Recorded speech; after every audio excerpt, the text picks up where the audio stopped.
Welcome back to another technical deep dive here in the debug zone. Today we're tackling a big question and breaking it down with us from other users. Hopefully this clears up some misconceptions and helps you get the answer you need.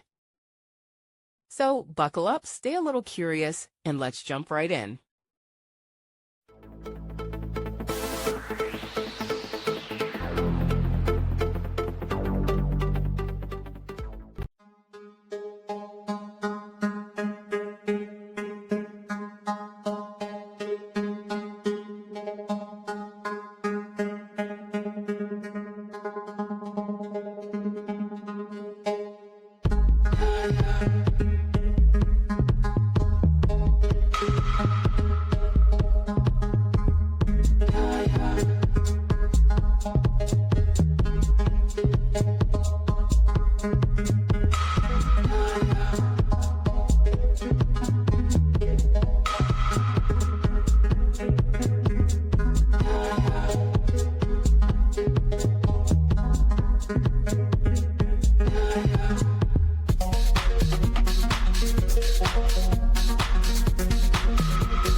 And that's a wrap.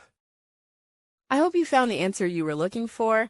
If you did, take a second to hit that subscribe button. It really helps out. And let me know in the comments which solution worked best for you. See you next time in the Debug Zone.